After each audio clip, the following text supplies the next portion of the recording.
Charlie Munger, the late billionaire vice chairman of Berkshire Hathaway, once made a startling admission. He claimed that while he possessed a good mind, he was way short of a prodigy, yet his life produced results that were nothing short of prodigious. When asked for the secret behind this discrepancy between his natural talent and his ultimate success, he didn't point to a complex algorithm or a secret dataset. He pointed to what he called tricks. Specifically, a cognitive toolkit that allowed him to outperform people with significantly higher IQs. At the center of that toolkit was one specific mental model: inversion. Most people spend their entire lives asking a forward-leaning question: how can I succeed? They look for silver bullets, high-growth trends, and flashes of brilliance. They focus on adding more information, more assets, more habits. Munger did the opposite. He adopted the philosophy of the 19th century mathematician Carl Jacobi, who famously said, "Invert, always invert." Munger realized that complex problems are often easier to solve when they are approached backward. Instead of asking how to win, he asked, what would guarantee a total and utter failure? This is the strategic shift from a winner's game to a loser's game. To understand this, consider the difference between professional and amateur tennis. In professional tennis, the winner is determined by who hits the most winners, brilliant high-skill shots that the opponent cannot return. But in amateur tennis, the level most of us actually play at, the winner is simply the person who makes the fewest mistakes. They win because their opponent eventually beats themselves. Munger's central thesis for life and business was that for almost everyone, life is a loser's game. You don't win by being brilliant. You win by being consistently not stupid. Munger first mastered this during World War II while serving as a meteorologist. His task was to clear pilots for flights, but he didn't ask himself, how can I give the best forecast? Instead, he inverted the problem. He asked, suppose I want to kill a lot of pilots. What would be the easiest way to do it? He identified two catastrophic variables: sending them into icing conditions they couldn't handle, or letting them run out of fuel before they could safely land. By becoming fanatic about avoiding those two specific hazards, he saved more lives than any brilliant weather prediction ever could. He learned that progress is often a byproduct of systematic subtraction. Applying this to the high RPM sectors of the 2026 economy means creating a failure checklist before you ever draft a growth strategy. If you want to build a $2 billion empire like Coca-Cola, Munger wouldn't start with marketing plans. He would start by listing the things that would destroy the brand: an unpleasant aftertaste, losing the trademark, or making sudden new Coke-style changes to the flavor. He argued that if you avoid the insane scenarios and stay away from standard ways of failing, the positive outcomes become inevitable. Success is the residual of a life lived without catastrophic errors. The reason most people cannot do this is a psychological bias Munger called inconsistency avoidance tendency. We are hardwired to love our own ideas. The moment we decide on a goal, our brains begin to filter out any evidence that suggests we might be wrong. We fall in love with the brilliant shot and ignore the fact that the ball is likely to hit the net. Inversion forces you to destroy your best-loved ideas every year. It yanks you out of the success trap where you were so focused on the scoreboard that you miss the structural decay in your own system. The second pillar of Munger's toolkit is the too hard pile. On Munger and Buffett's desks in Omaha, there were traditionally 3 baskets: in, out, and too tough. While most high achievers in the US view a difficult problem as a challenge to their ego, Munger viewed it as a risk to his capital. He argued that there is no prize for making difficult decisions in investing or business. The greatest opportunities come from applying a high IQ to problems that are simple and where the odds are overwhelmingly in your favor. By placing anything he didn't thoroughly understand, like complex technology startups or toxic securities, into the too hard pile, he filtered out the standard ways of failing that decimated his more brilliant competitor. In the landscape of 2026, this protocol is more relevant than ever. We are entering a period where an estimated $68 trillion will change hands as 73 million baby boomers begin liquidating their assets. This massive wealth transfer is creating a silent wealth extraction for those who chase hot AI, stock hype, or unproven digital assets they don't truly understand. To navigate this volatility, Munger's inversion method dictates that you must first focus on a margin of safety. If you buy an asset at a deep discount to its intrinsic value, that bargain acts as a cushion, allowing you to be wrong about the future and still survive financially. To implement Munger's capital allocation strategy in 2026, you must invert the typical growth mindset. Instead of asking which sectors will boom, ask, which behaviors will guarantee my ruination? The answers are predictably simple: over-leveraging your portfolio, concentrating all your wealth in a single sector, or chasing trends driven by social media hype rather than fundamentals. By becoming fanatic about avoiding these specific hazards, much like Munger avoided icing conditions, as a weather forecaster you ensure that the power of compounding is never interrupted by a catastrophic loss. Compounding works best when it is left alone, and the only way to leave it alone is to stay within your circle of competence and avoid the insane scenarios that lead to ruin. This leads us to the assumption audit of your personal wealth. In 2026, many US professionals treat their primary residence as their greatest asset.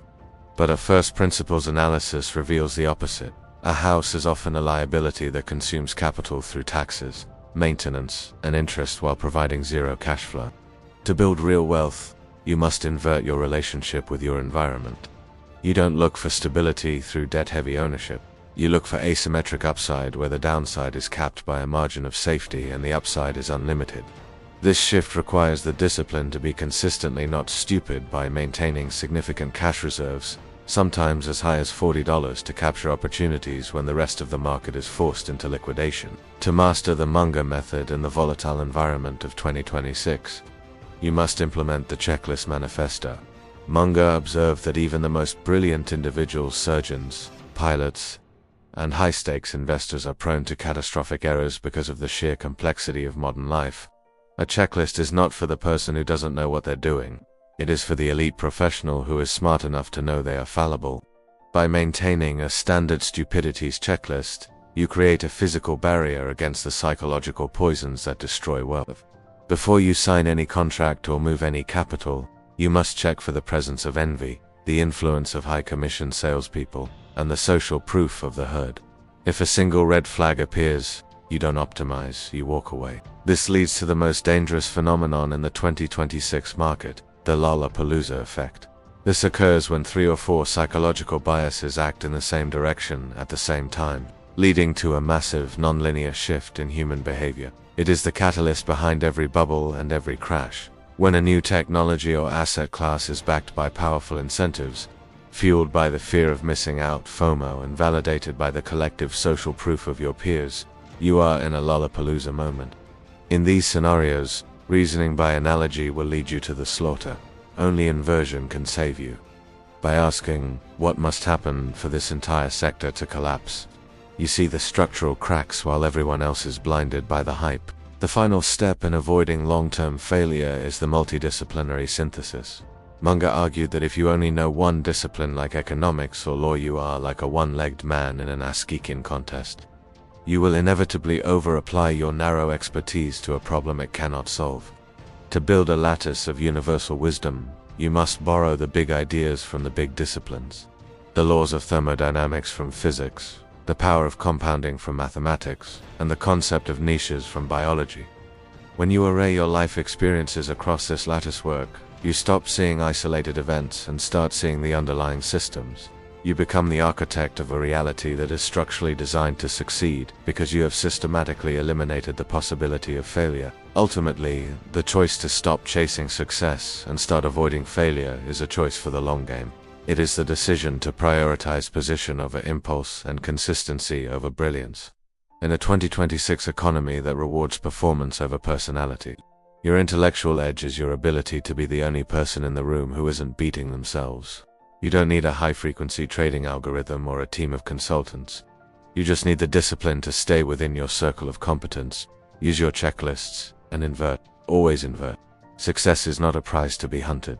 It is a byproduct of a life lived with a wide margin of safety and a fanatical avoidance of obvious stupidity. If you are ready to build a cognitive fortress and master the strategic frameworks of the world's most enduring thinkers, subscribe to High Intent.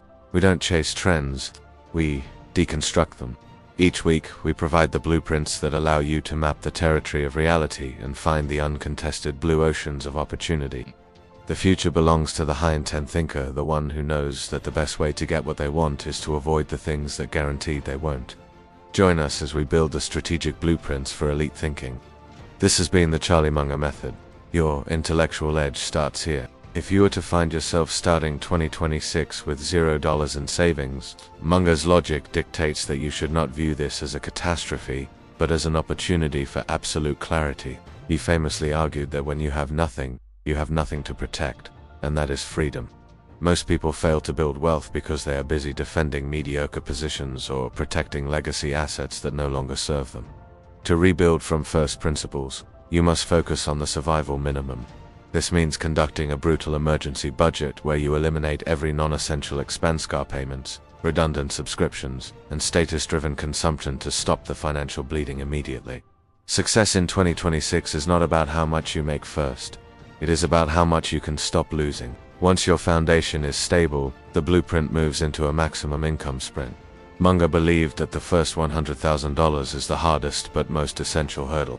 After that, the power of compounding begins to do the heavy lifting for you. In the 2026 economy, this requires stacking income streams in high RPM sectors like digital assets or AI specialized services. You do not look for a safe job. You look for asymmetric upside where your effort is decoupled from your hours. This sprint is designed to build your emergency walla cash reserve of at least $15,000 that acts as your psychological state power. Without this wall, you are forced to make disparate decisions, which Munger identified as a standard way of failing. With your survival secured, the focus shifts to the highest ROI investment available, yourself. Munger was a biographical detective, constantly learning from the eminent dead and the mistakes of others. In 2026, cultivating capability means acquiring the technical and cognitive skills that AI cannot replicate: strategy, synthesis, and high-stakes negotiation. You are not just working hard. You are building an intellectual moat. This leads directly into the creation of a second income stream, investing only when you have a proven edge and a significant margin of safety. Whether it is dividend growth stocks or cash-flowing digital properties, your goal is to have money working while you sleep, freeing your mind to focus on higher-level systemic growth. The final stage of the Munger protocol is the discipline test. As the year draws to a close and the noise of the market reaches a fever pitch, you must resist the stress-influenced tendency that causes others to inflate their lifestyles or chase speculative bubbles. You plan for year 2 not by adding complexity, but by reviewing your decision journal and reinforcing your standard stupidities checklist. Success is the residual of consistency, not brilliance. You slug it out 1 inch at a time, day by day, trusting that a life lived without catastrophic errors eventually converges into an extraordinary result. You stop being a student of trends and become the architect of your own rational reality. In conclusion, the Charlie Munger method is a cognitive fortress built on the rejection of the herd and the fanatical avoidance of stupidity. It is the realization that in an increasingly complex 2026 world, the simplest framework is often the most powerful. By inverting your problems, staying within your circle of competence, and maintaining a wide margin of safety, you become anti-fragile. You do not need a silver bullet. You just need to be the only person in the room who isn't beating themselves. This is the path of the high-intent thinker. The future does not belong to the smartest. It belongs to the most rational. Join us as we continue to map the territory of 2026, one blueprint at a time. This has been the Charlie Munger method. Your intellectual edge starts here.